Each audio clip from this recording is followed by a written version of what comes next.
శ్రీశైలం ఎడమగట్టు కాలువ సొరంగ మార్గం ప్రమాద ఘటనలో సహాయక చర్యలు ముమ్మరం చేశారు. ఎస్ఎల్బీసీ సొరంగ మార్గంలో చిక్కుకుపోయిన 8 మందిని కాపాడేందుకు ఎన్డీఆర్ఎఫ్, ఆర్మీ, సింగరేణి రెస్క్యూ బృందాలు రంగంలోకి దిగాయి.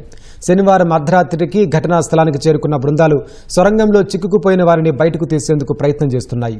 తెలంగాణ మంత్రులు ఉత్తమ్ కుమార్ రెడ్డి, జూపల్లి కృష్ణారావు సహాయక చర్యలను పర్యవేక్షిస్తున్నారు. ఎస్ఎల్బీసీ సొరంగ మార్గం ప్రమాద ఘటనలో సొరంగంలో చిక్కుకుపోయిన 8 మంది కోసం సహాయక చర్యలు కొనసాగుతున్నాయి.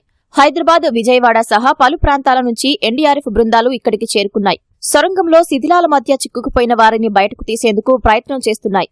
శ్రీశైలం ఎడమగట్టు కాలువ సొరంగ మార్గంలోకి శనివారం ఉదయం 7 గంటల ప్రాంతంలో సుమారు 40 మంది విధులు నిర్వహించేందుకు లోపలికి వెళ్లారు. 14 కిలోమీటర్ల మైలురాయి వద్ద పనులు చేస్తుండగా ఒక్కసారిగా భారీ ఒత్తిడితో నీటి ప్రవాహం, మట్టి సొరంగ మార్గంలోకి వచ్చి చేరింది.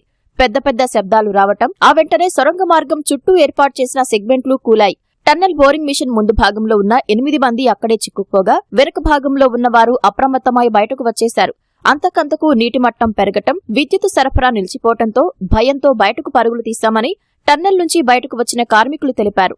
సొరంగ మార్గంలో 12 కిలోమీటర్ల దూరం వేగన్లలో వెళ్లటానికి అవకాశం ఉందని, తర్వాత వెళ్లడం కష్టమని చెబుతున్నారు. తర్వాత డ్రోన్ కెమెరాలతో పరిశీలించే అవకాశం ఉందని సంబంధిత వర్గాలు తెలిపాయి. డీవాటరింగ్ కోసం 5 దశల్లో లోపల పంపింగ్కు ఏర్పాట్లున్నాయి. వాటి కోసం జనరేటర్లు ఉన్నందున ట్యూబ్లైట్లు పనిచేస్తాయని నీటిపారుదల శాఖ వర్గాలు తెలిపాయి. సొరంగం పైనుంచి లోపలకు వెళ్లే వీలు లేదు. పైనుంచి 450 మీటర్లు తవ్వితేగాని సొరంగం రాదు. పైగా ఇది వన్యమృగ సంరక్షణ జోన్ కావడంతోనే టీబీఎంతో తవ్వకం పనులు చేపట్టారు. సొరంగంలో చిక్కుకున్న వారిని రక్షించేందుకు ఎన్డీఆర్ఎఫ్ తో పాటు ఆర్మీలో అనుభవజ్ఞులైన వారిని రంగంలోకి దింపనున్నట్లు తెలిసింది. రాష్ట్ర ప్రభుత్వ విజ్ఞప్తి మేరకు 2 ఎన్డీఆర్ఎఫ్ బృందాలు ఘటనా స్థలానికి చేరుకున్నాయి. వీటితో పాటు ఎస్డీఆర్ఎఫ్, హైడ్రా, అగ్నిమాపక బృందాలు కూడా వెళ్లాయి. భారత సైన్యానికి చెందిన సికింద్రాబాద్లోని ఇంజనీరు రెజిమెంట్ బృందాన్ని కూడా రక్షణ చర్యలకు అందుబాటులో ఉండాలని కేంద్రం సూచించినట్లు తెలిసింది. ప్రభుత్వ ప్రధాన కార్యదర్శి విజ్ఞప్తి మేరకు సైనికాధికారులు యంత్రాలతో ఇంజనీర్ల టాస్క్ ఫోర్స్ బృందాన్ని సిద్ధం చేసినట్లు సమాచారం. అవసరమైతే వారు భారీ డోజర్లు, జేసీబీలు, ట్రక్కులతో సంఘటనా స్థలానికి వెళ్లే అవకాశం ఉంది. వీలైతే రాత్రివేళ కూడా ఓ రక్షణ దళాన్ని సొరంగం లోపలకు పంపనున్నట్లు సంబంధిత వర్గాలు తెలిపాయి. సొరంగ మార్గంలో చిక్కుకుపోయిన వారిని బయటకు తీయాలంటే ముందుగా 14 కిలోమీటర్ల వద్ద భారీ ఎత్తున నిలిచిన నీటిని తోడేయాలి. అందుకు నీటిని తోడేందుకు ప్రస్తుతం ఉన్న మోటార్లతో పాటు పెద్ద మోటార్లను సమకూర్చారు. సొరంగ మార్గంతో పాటు టన్నెల్ బోరింగ్ మిషన్లో కూరుకుపోయిన మట్టిని వెలికి తీయాల్సి ఉంది. కూలిన సెగ్మెంట్లను సైతం బయటకు తీసి ఆ ప్రాంతంలో మట్టి కూలకుండా ప్రత్యామ్నాయ ఏర్పాట్లు చేయాల్సి ఉంటుంది. అక్కడ ఉన్న మట్టిని, నిలిచిపోయిన నీటి తోడివేత పూర్తయితే కాని చిక్కుకుపోయిన వారిని బయటకు తీసేందుకు అవకాశం ఉండదు.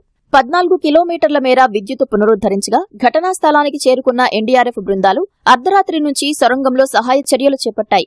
భారత ఆర్మీ, సింగరేణి రెస్క్యూ బృందాలు సైతం చేరుకుని సహాయ చర్యలను ముమ్మరం చేయనున్నట్లు ఉత్తమ్ కుమార్ వెల్లడించారు. సొరంగ మార్గంలో చిక్కుకున్న వారిలో ఉత్తరప్రదేశ్ కు చెందిన 2 ఇంజనీర్లు మనోజ్ కుమార్, శ్రీనివాసులు ఉండగా జార్ఖండ్ కు చెందిన కార్మికులు సందీప్ సాహు, జటాక్స్, సంతోష్ సాహు, అనూజ్ సాహు, జమ్మూ కశ్మీర్ కు చెందిన సన్నీ సింగ్, పంజాబ్ కు చెందిన గుర్ప్రీత్ సింగ్లు ఉన్నారు.